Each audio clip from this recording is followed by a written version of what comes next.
Buenos días, mis queridos hermanos. Le ruego a nuestro Dios que nos envíe su Espíritu, que nos capacite para poder entender su mensaje, su perspectiva. Hoy vamos a tratar una reflexión que nos podría ayudar a cimentar, a entender mejor ciertos conceptos y que la sierva del Señor, en una reunión con los ministros, a un año de distancia de 1888, al presentar el tema de la justificación por la fe, trata de explicarles a los ministros ciertos conceptos, ¿verdad? Para poder ayudarles a entender cuestiones importantes. Por lo tanto, vamos a tratar de ver de qué es lo que nuestro Dios nos quiere transmitir y cuál es este mensaje, cuál es esta reflexión, ¿verdad? El tema para hoy es titulado Necesidad de un verdadero concepto de la justificación por la fe. Vamos a ver de qué es lo que trata de ayudarnos a entender. Por invitación presenté algunas observaciones en la tienda de los pastores dirigidas a ellos.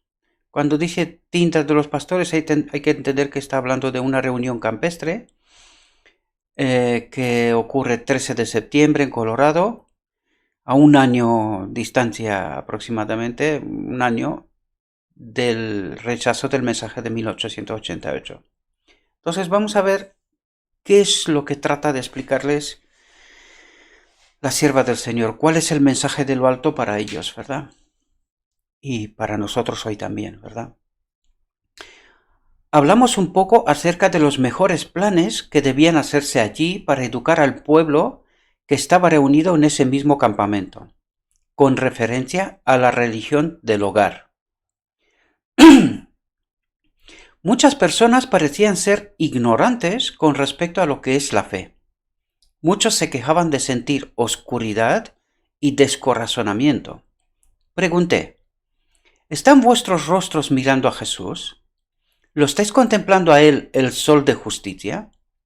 ¿Necesitáis definir en forma sencilla delante de las iglesias el asunto de la fe y la total dependencia de la justicia de Cristo?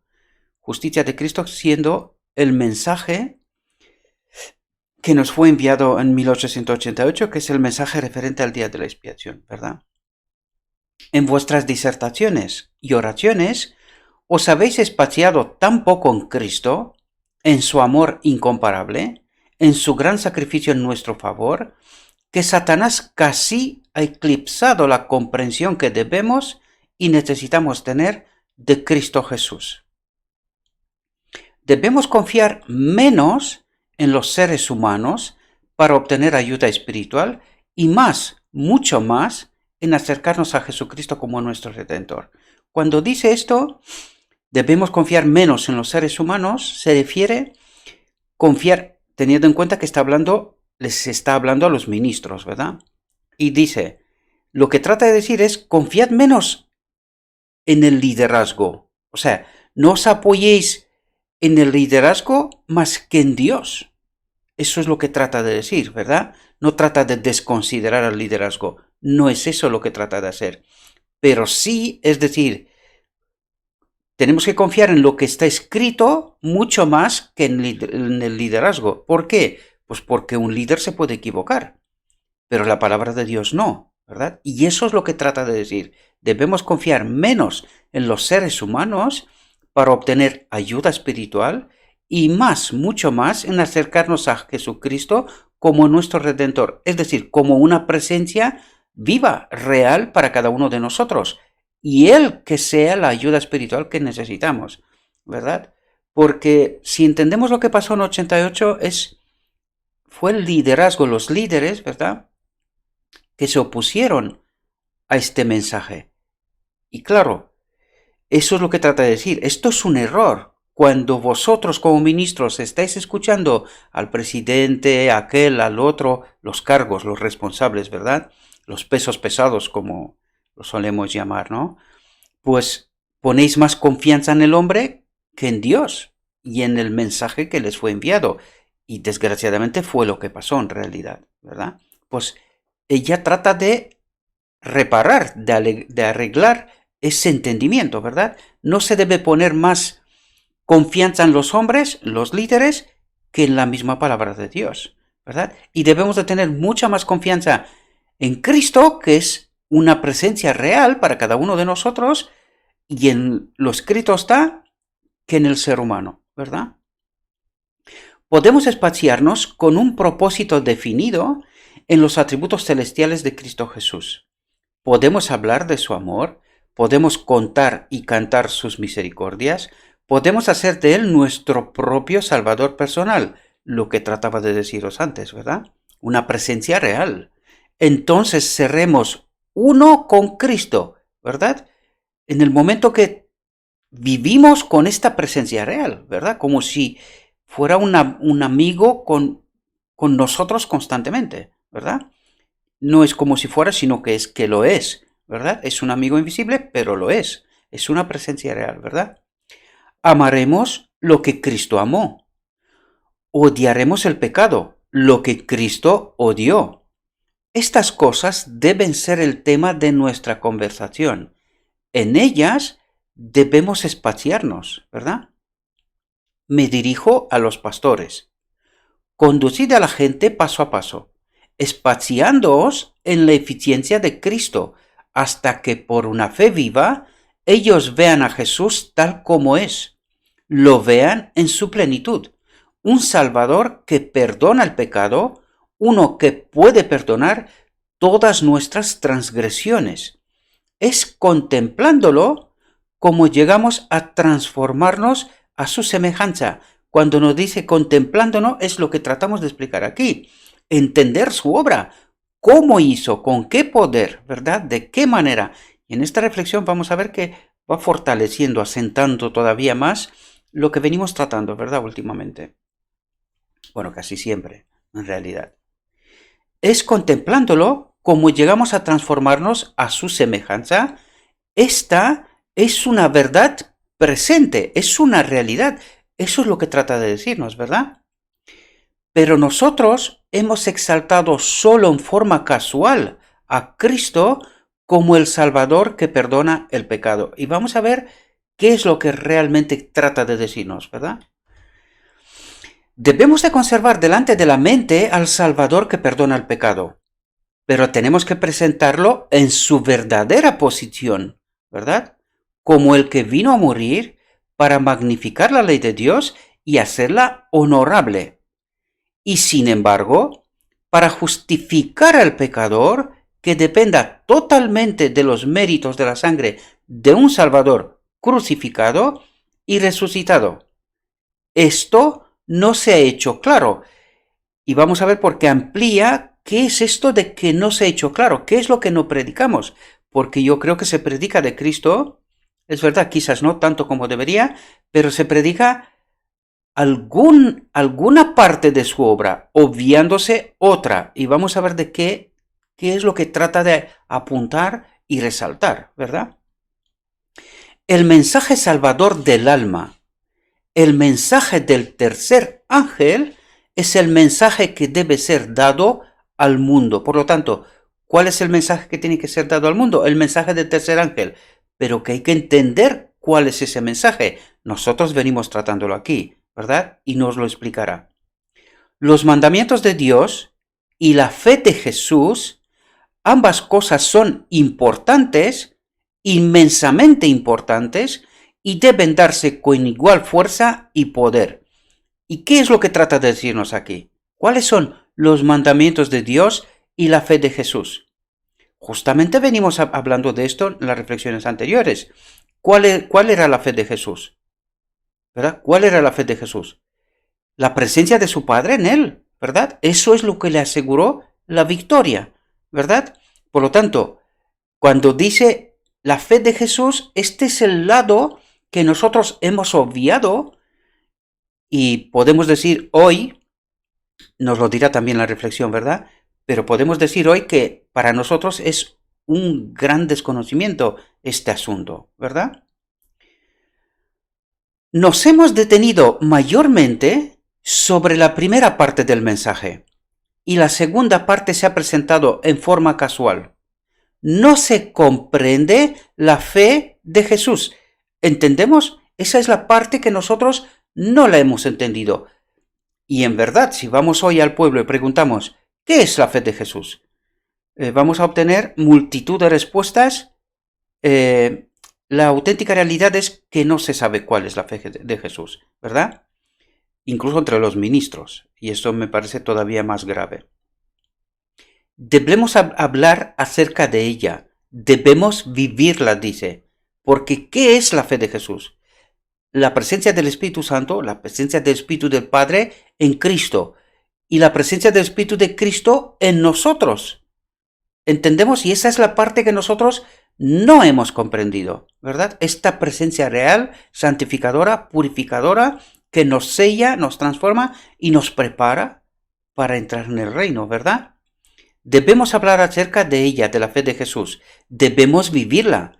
Debemos orar acerca de ella y debemos educar a los hermanos a introducir esta parte del mensaje en la vida de su hogar, dice. Haya pues en vosotros este sentir que hubo también en Cristo Jesús, el Espíritu del Padre. Glorificar al Padre, ¿verdad? Este era el sentir, ¿sí? Se necesitan discursos llenos de Cristo. Ha habido discursos enteros, secos y desprovistos de Cristo, en los cuales Jesús ha sido apenas mencionado. El corazón del que habla no está subyugado y ablandado por el amor de Jesús. Se extiende en teorías áridas, ¿verdad? Y aquí me quiero parar un momento porque justo ayer me estaba diciendo, o sea, haciendo una visita, me estaba diciendo, oye, es que cuando te escucho me estoy durmiendo, ¿verdad? Y yo, en broma, le contesté, ¿no? Digo, oye, pues descansa mejor por la noche y cuando escuches la palabra de Dios no tendrás tanto sueño, ¿verdad? Y me decía, sí, pero es que hay mucha letra. Claro, pero ¿qué es esa letra? ¿No es esa letra la palabra de Dios? ¿No es el mensaje que Dios nos envía? Entonces la pregunta clave es, cuando tú tienes sueño o pierdes la atención, ¿verdad? Es posible que sea por el que presenta también, es posible. Pero aún así, yo veo muchos sermones de mucho tipo de personas. Escucho todo tipo de sermones. ¿Por qué? Porque quiero aprender, ¿verdad? Quiero entender cosas que igual se me escapan, ¿no? Y cada uno es como es, ¿verdad? Pero yo no me fijo en cómo habla, de qué manera predica, porque unos gritan, otros son suaves, otros, en fin, cada uno tiene su particularidad, ¿no? Pero ¿qué es lo que me interesa en realidad? Lo que me interesa en realidad es el mensaje, ¿verdad? Ahora, ¿qué ocurre?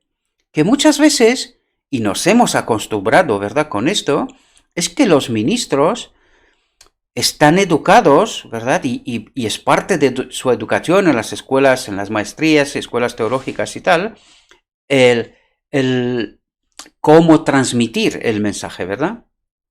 Claro, nos hemos acostumbrado a esto y esto parece como una especie de obra teatral, ¿verdad? Tiene que ser de una determinada manera, la voz, aquello, lo otro, formas, en fin. Y hemos perdido, nos centramos en el hombre, en su forma de transmitir y nos olvidamos del mensaje. Y ese es el gran problema. Por eso dice aquí, se extiende en teorías áridas. Está elevando al hombre en realidad. A él mismo, se glorifica a sí mismo. ¿Por qué? Pues porque tengo cuidado, manifestaciones, gestos, palabras, tal. La gente está atraída por la manifestación y la presentación del hombre y pierde de vista el mensaje.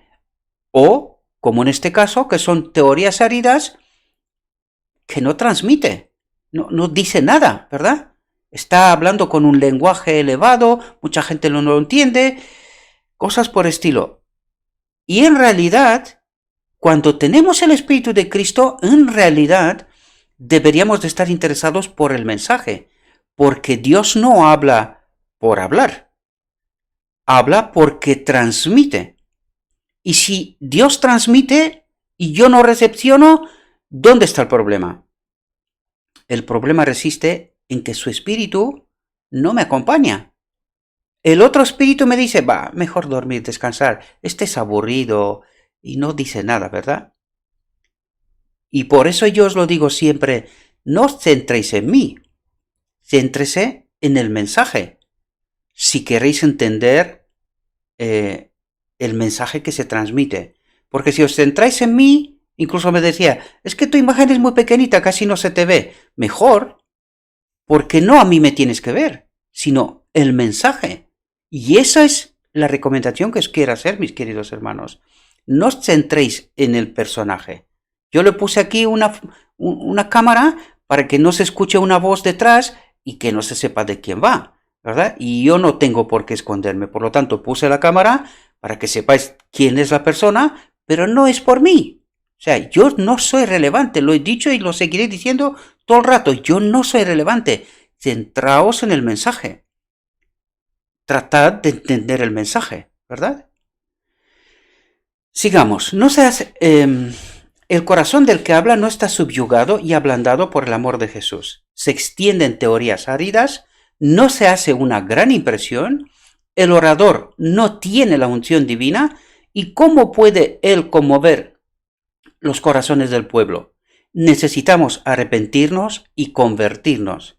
Sí, el predicador debe convertirse. Sí, debe elevarse a Cristo delante de los hermanos y debe rogárseles a mirar y vivir. Y eso es lo que trato de hacer, mis queridos hermanos, porque yo no quiero que os centréis en mí. No soy ni una hermosura y aun siéndolo, ¿de qué os sirve?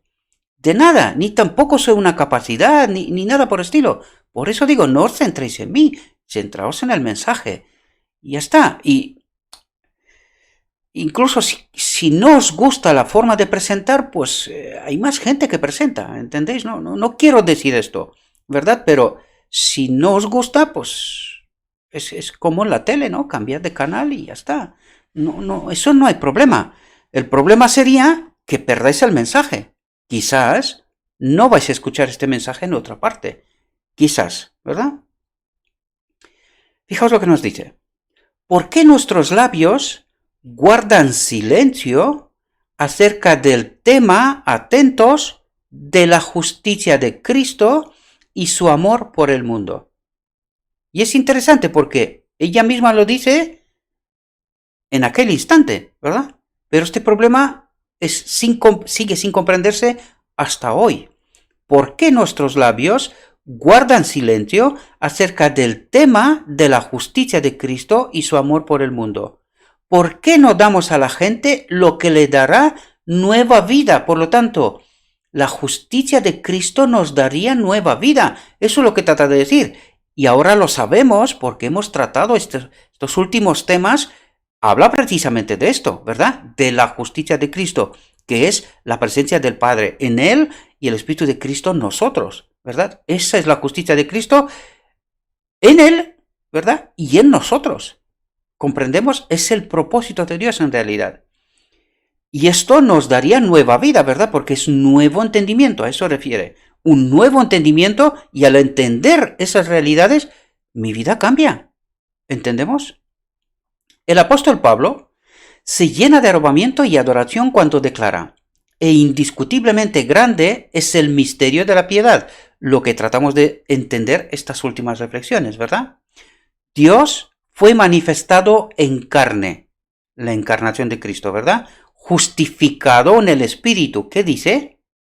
Cristo fue justificado en el Espíritu. ¿De quién? Del Padre, ¿verdad? Visto de los ángeles, predicado a los gentiles, creído en el mundo, recibido arriba en gloria. Esa es toda la obra de Cristo, ¿verdad?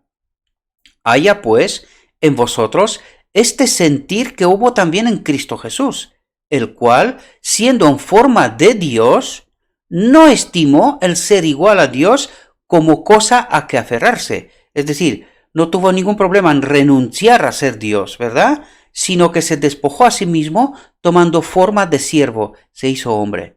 Hecho semejante a los hombres, y estando en la condición de hombre, se humilló a sí mismo, haciéndose obediente hasta la muerte y muerte de cruz, para que en el nombre de Jesús se doble toda rodilla de los que están en los cielos, en la tierra y debajo de la tierra, y toda lengua confiese que Jesucristo es el Señor, para gloria de Dios Padre, ¿verdad? En quien tenemos redención por su sangre, el perdón de pecados. Y atentos a lo que dice aquí, dice, Él es la imagen del Dios invisible, la imagen del Padre, el primogénito de toda creación. Interesantes palabras, porque en Él fueron creadas todas las cosas, las que hay en los cielos y las que hay en la tierra, visibles e invisibles, sean tronos, sean dominios, sean principados, sean potestades. Todo fue creado por medio de Él y para Él. Y Él es antes que todas las cosas, y todas las cosas en Él subsisten. Y atentos a lo que nos dice aquí. Este es el tema grandioso y celestial que en alto grado ha sido dejado fuera de los sermones, porque Cristo no está formado dentro de la mente humana. ¿Entendéis de lo que nos habla? Dice, Cristo no está formado dentro de nuestra mente, de la mente humana. ¿De qué nos habla? De su espíritu en nosotros, el que forma el carácter, y que ese carácter es el pasaporte de entrada en el reino de Dios. Ahora, ¿entendéis de qué nos habla? Y Satanás se ha salido con la suya al conseguir que esto sea así, que Cristo no haya sido el tema de contemplación y adoración. Es decir, es la obra del enemigo de Dios que nosotros no entendamos ese propósito de Dios, que no entendamos la obra de Cristo, su espíritu en nosotros, la que nos justifica, nos purifica, nos transforma nuestra mente, ¿verdad? Para prepararnos para esa reconexión con el Espíritu del Padre, ¿verdad? En el final del día de la expiación.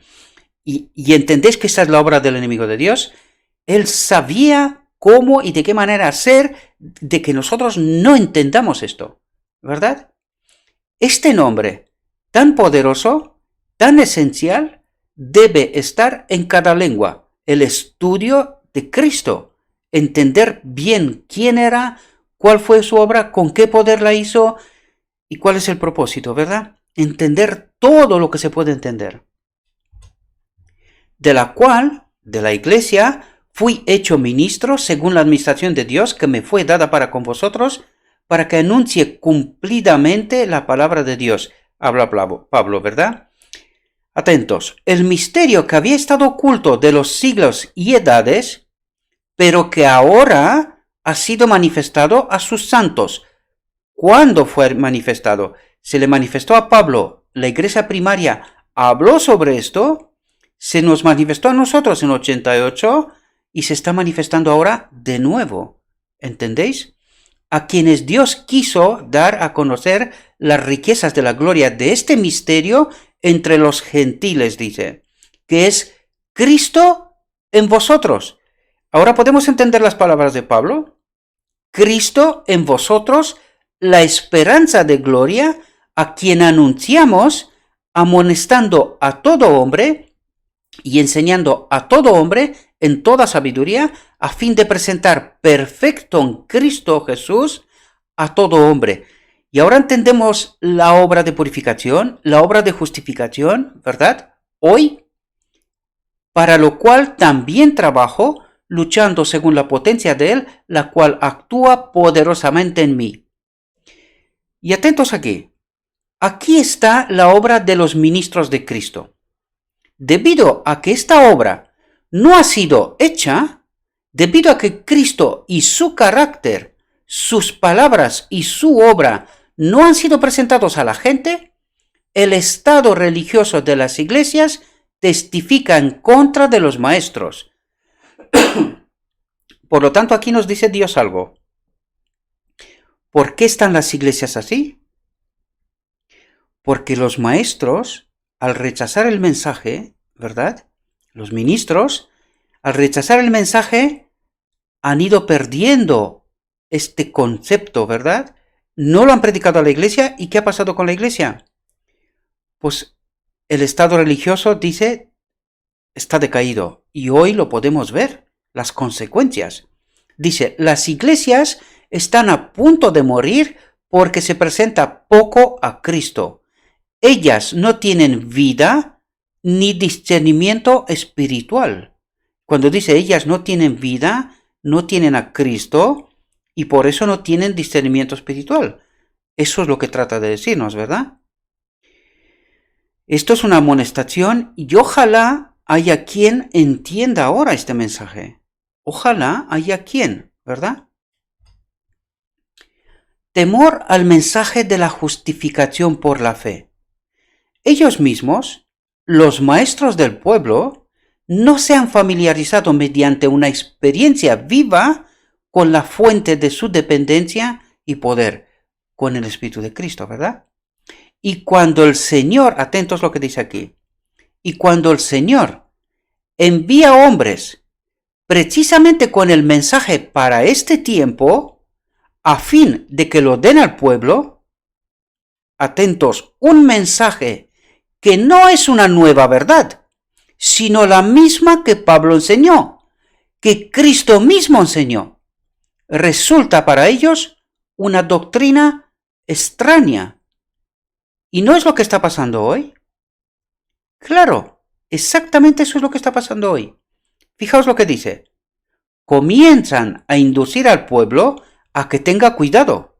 A ese pueblo que está a punto de morir porque no ha sido fortalecido por elevar a Cristo delante de él.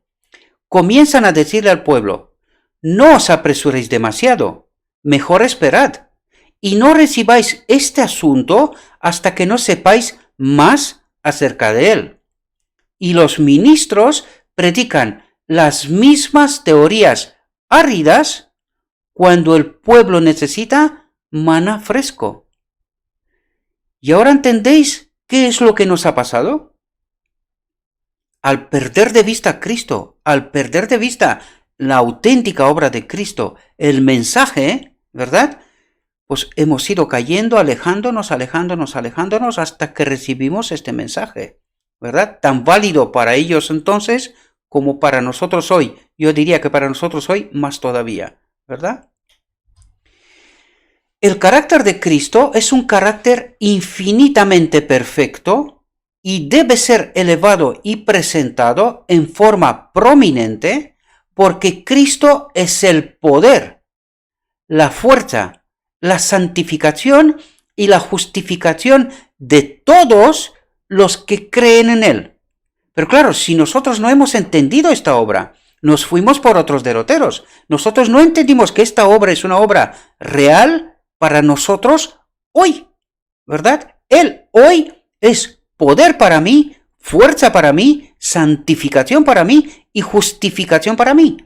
Podemos entender, es una realidad. Y es así como hemos llegado a tantas teorías y tantas doctrinas erróneas, ¿verdad? Porque el enemigo de Dios ha trabajado asiduamente para que este mensaje no se entienda, que la justicia de Cristo no se entienda, ¿verdad? Fijaos lo que nos dice aquí.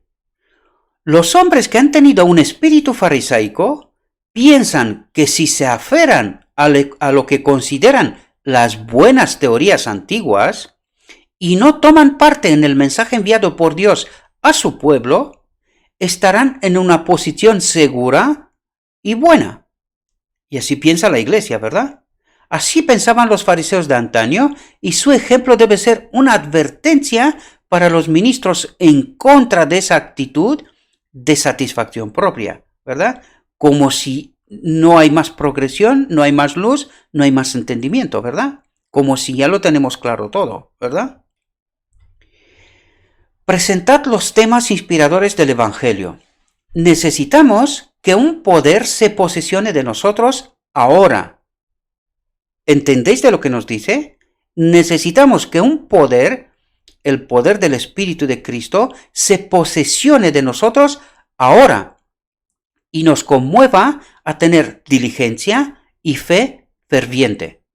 Entonces, bautizados por el Espíritu Santo, tendremos a Cristo, la esperanza de gloria, formado en nosotros.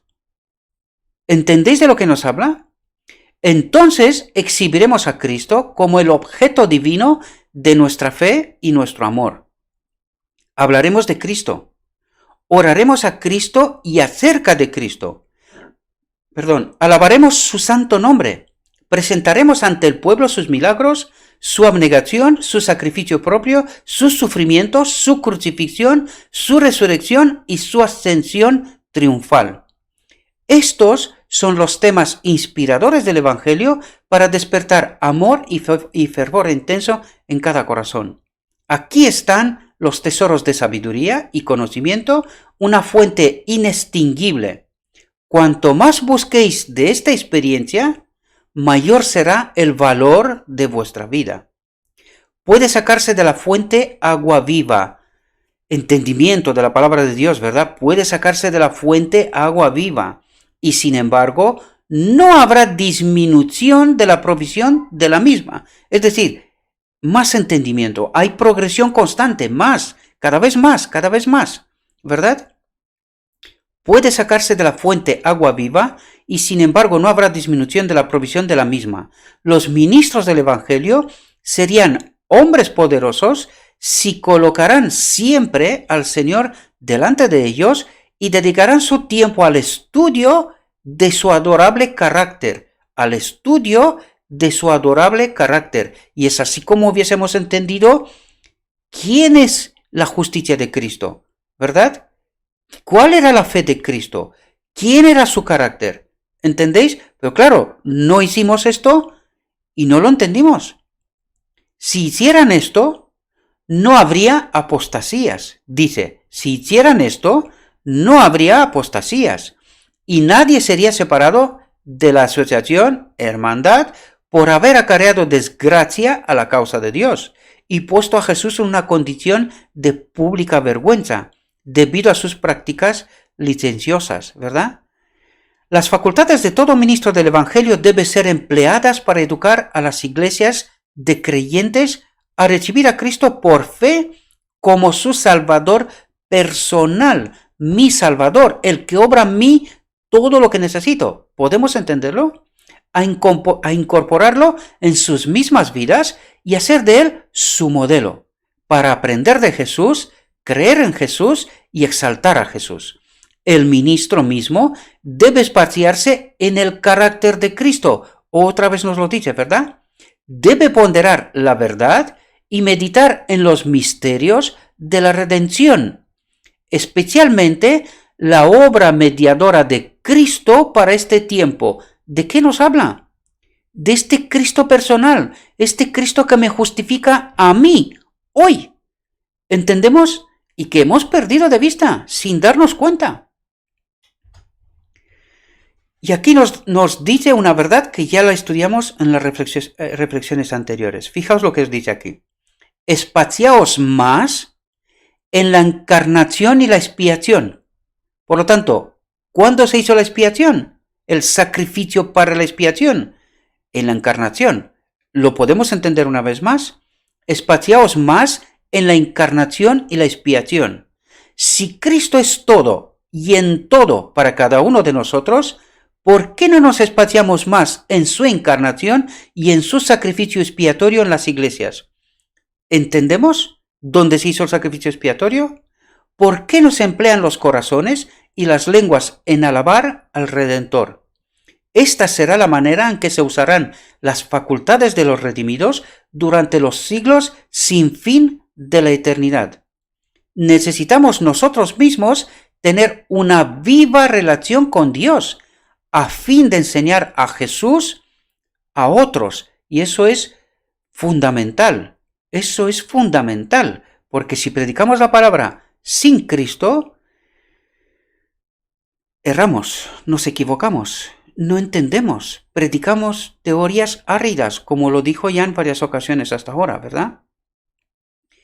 Entonces podemos transmitir la viviente experiencia personal de lo que Cristo es para nosotros por experiencia y fe, ¿verdad? La experiencia que tengo con este Salvador personal, que es una presencia constante conmigo, ¿verdad? En mi vida. hoy, ahora. Hemos recibido a Cristo y con fervor divino podemos hablar de aquello que es un poder que reside en nosotros, pero podemos hablar de él cuando es realmente así. Y tenemos esa experiencia, ¿verdad? La gente debe ser atraída a Cristo, debe darse proeminencia a su eficacia salvadora. ¿De qué nos habla? De esta obra que está haciendo en mí hoy. ¿Entendemos? Me justifica hoy, me purifica hoy, me transforma hoy, ¿verdad? Y cuando se acaba esta obra, me sella. ¿Podemos entenderlo? Los que verdaderamente... Perdonad. Los que verdaderamente aprenden sentándose a los pies de Jesús, descubren las preciosas gemas de verdad pronunciadas por nuestro Salvador y discernirán su significado y apreciarán su valor. Podemos entender que cuando está Cristo con nosotros, dice, los que verdaderamente aprenden sentándose a los pies de Jesús, descubren las preciosas gemas de verdad pronunciadas por nuestro Salvador y discernirán su significado, dice, y apreciarán su valor. Y al hacerse más humildes y estar dispuestos a ser enseñados, su comprensión se abrirá para descubrir las cosas maravillosas de su ley, pues Cristo las ha presentado en forma clara y precisa. Y ahora podemos entender qué es la ley. Es su presencia en nosotros, ¿verdad? Su espíritu en nosotros, que nos hace obedecer de forma implícita, de manera natural. Esa es la ley, ¿verdad? Este es el propósito de Dios. La doctrina de la gracia y la salvación por medio de Cristo es un misterio para una gran parte de los que tienen sus nombres en los libros de la Iglesia. Es curioso porque mientras declaramos que somos salvos por gracia, al mismo tiempo no entendemos de qué estamos hablando, ¿verdad? Porque eso es lo que trata de decirnos. La doctrina de la gracia y la salvación por medio de Cristo, ¿verdad? Es un misterio para una gran parte de los que tienen sus nombres en los libros de la Iglesia. Si Cristo estuviera en la tierra hablando a su pueblo, Él los reprocharía por la lentitud de su comprensión. Él diría a los que son lentos y los que no comprenden, he dejado en vuestra posesión verdades que conciernen a vuestra salvación, cuyo valor vosotros no sospecháis. Y en verdad es lo que tratamos de explicar en este canal. Y eso es precisamente lo que nos dice, ¿verdad? Porque el pueblo de Dios está en desconocimiento mientras habla de la gracia y de la salvación por medio de Cristo. ¿Podemos entender de lo que nos habla? Porque no hemos entendido la justicia de Cristo, ¿verdad? ¿Qué es lo que esto significa para nosotros? Y esa es la auténtica realidad. Podemos verla. No hace falta ni siquiera que la comente. Leed el texto y os dais cuenta por vosotros mismos que esta es la realidad. Ojalá que se diga de los ministros que están predicando al pueblo y a las iglesias, entonces les abrió el entendimiento para que comprendiesen las Escrituras. Os digo, en el temor de Dios, que hasta ahora las verdades bíblicas relacionadas con el gran plan de redención se entienden en forma muy débil. La verdad estará continuamente desarrollándose, se irá expandiendo y desenvolviendo, porque es divina como su autor. ¿Qué es la verdad? Dice, la verdad, la palabra de Dios, estará continuamente desarrollándose, se irá expandiendo y desenvolviendo, porque es divina, la verdad, su palabra es divina como su autor. Por lo tanto, os lo dije yo en reflexiones anteriores, que esto es profundo. Pues la palabra de Dios es el mismo Dios. Dice, es divina como su autor. Podemos entender y por eso tiene poder de transformarme. Eso es lo que trata de decirnos, ¿verdad? ¿Cómo enseñó Cristo a la gente? Jesús no hizo largos comentarios ni dio discursos constantes sobre doctrinas, sino que a menudo hablaba con frases cortas como quien siembra los granos celestiales de doctrinas como perlas que necesitan ser recogidas por un obrero diligente. Las doctrinas de la fe y la gracia eran traídas a colación donde quiera que él enseñaba.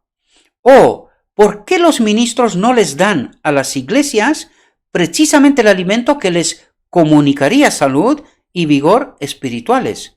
El resultado sería una rica experiencia en la obediencia práctica a la palabra de Dios. ¿Por qué los ministros no afirman las cosas que quedan y que están por morir? ¿Verdad? ¿Por qué no habla de esas cosas de este mundo y que no nos aferremos a ellas? Eso es lo que trata de decirnos, ¿verdad? Cuando Cristo estaba por dejar a sus discípulos, buscó el mayor consuelo que les podía dar. Atentos, buscó el mayor consuelo que les podía dar. Les prometió el Espíritu Santo, el Consolador, para que se combinara con el esfuerzo humano. ¿Podemos entender? El Espíritu Santo, el Consolador, para que se combinara con el esfuerzo humano en esta obra de purificación, justificación, santificación, transformación, estamos hablando de lo mismo, para ser sellados y que se produzca la unión de lo divino y lo humano y que volvamos de nuevo al Edén, al reino de Dios, ¿verdad? ¿Qué promesa se experimenta menos? Se cumple menos en la iglesia que la promesa del Espíritu Santo. Estas son palabras muy, muy duras, mis queridos hermanos, ¿verdad? Mientras nosotros creemos que sí lo experimentamos, la realidad nos dice que no. Dice, ¿qué promesa se experimenta menos? Se cumple menos en la iglesia que la promesa del Espíritu Santo. Cuando esta bendición, que trae todas las demás bendiciones tras ellas, es retirada, el resultado seguro es la sequía espiritual. ¿Y no es eso lo que estamos experimentando? Este es el reproche que necesita el que sermonea largo. La iglesia debe levantarse y no quedar conforme por más tiempo con un escaso rocío. Nuestra necesidad del Espíritu Santo. ¿O por qué nuestros miembros de iglesia se hallan desprovistos de sus privilegios? No están personalmente conscientes en forma viva de su necesidad de la influencia del Espíritu de Dios. La iglesia puede decir, como María, se han llevado a mi Señor y no sé dónde lo han puesto, porque no está el Espíritu Santo. Eso trata de decirnos. Y no sabemos dónde está, ¿verdad? Ni cómo alcanzarlo. Ese es el problema. Los ministros que predican la verdad presente consentirán en la necesidad que hay de la influencia del Espíritu de Dios para convencer de pecado y para convertir las almas, y que esta influencia debe impulsar la predicación de la palabra. Atentos aquí, sobre todo ministros. Pero ellos, los ministros, no sienten suficientemente su importancia para tener un conocimiento profundo y práctico de la misma. La escasez de la gracia y del poder de la influencia divina de la verdad sobre sus propios corazones les impide discernir las cosas espirituales y les impide presentar la positiva necesidad de las mismas sobre la iglesia, de manera que andan cojeando como enanos en el crecimiento religioso, porque en su ministerio tienen una religión legal, ¿verdad? No se siente que el poder de la gracia de Dios es una necesidad viva, efectiva y un principio permanente. Nos habla del propósito de Dios, de su espíritu en nosotros, ¿verdad? Ojalá que todos pudieran ver esto y abrazaran el mensaje que les fue dado por Dios. Él ha levantado a sus siervos para presentar la verdad que, debido a que ella implica elevar la cruz, se ha perdido de vista y está enterrada debajo de la basura del formalismo. ¿Entendemos la realidad? esa verdad, atentos a lo que nos dice aquí, esa verdad, la justicia de Cristo, debe ser rescatada y colocada de nuevo en el marco de la verdad presente. Y esta es la obra de este ministerio. Eso es lo que tratamos de hacer, mis queridos hermanos. Esa verdad debe ser rescatada y colocada de nuevo en el marco de la verdad presente. Sus declaraciones deben ser aseguradas y debe ocupar la posición que le corresponde en el mensaje del tercer ángel, que es el mensaje que tenemos que dar al mundo. Por lo tanto, ¿cuál es el mensaje que tenemos que dar al mundo? La justicia de Cristo, su Espíritu en nosotros, el que obra todo lo que necesitamos. ¿Podemos entender ahora cuál es el mensaje para nosotros y para el mundo? Ojalá lo entendiéramos, mis queridos hermanos.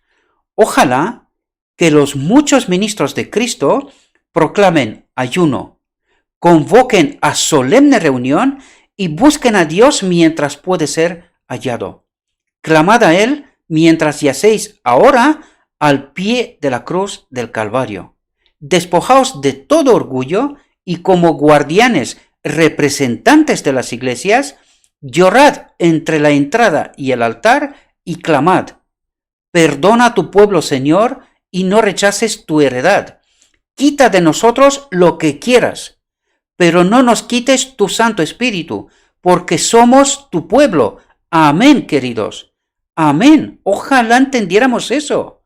Orad, orad por el derramamiento del Espíritu de Dios. Ojalá, mis queridos hermanos, entendamos esta verdad, mis queridos. Ojalá la entendiéramos. Este es el mensaje que tenemos que dar al mundo. Esta es la obra que tratamos de hacer, que podamos entender este mensaje de la justicia de Cristo, su Espíritu en nosotros, y este es el mensaje, una vez que lo entendemos, una vez que tenemos la presencia del Espíritu de Cristo con y en nosotros, podamos proclamar este mensaje al mundo, mis queridos hermanos. Este es el auténtico mensaje del tercer ángel. Os deseo, mis queridos hermanos, como siempre lo hago, que con oración, pidiendo la presencia del Espíritu Santo, que podamos entender estos mensajes. No os centréis en mí, lo digo siempre. Soy un hombre, soy débil, soy un ignorante. Trato de entender la verdad y trato de presentaros la verdad. Centraos en el mensaje, centraos en el texto. Si creéis que mis palabras no son las adecuadas, omitidlas, pero id al texto, tratad de entender la verdad, mis queridos hermanos. Esto es importante, yo no soy relevante. No os centréis en mí, porque este espíritu enemigo de Dios, eso es lo que hace, que nos centremos en sus siervos, que encontremos sus defectos y cualquier cosa que nos distraiga, para que podamos perder de esta manera el mensaje. Por eso os pido en nombre de Cristo, céntrese en el mensaje, no se duerman, estad atentos, porque nos va la vida en esto. Tenemos que entender este mensaje, ¿verdad? Espero que os sirva esta reflexión, mis queridos hermanos, y os deseo que tengáis un próspero día y que todo lo que os he dicho, os lo he dicho en nombre de Cristo Jesús. Amén.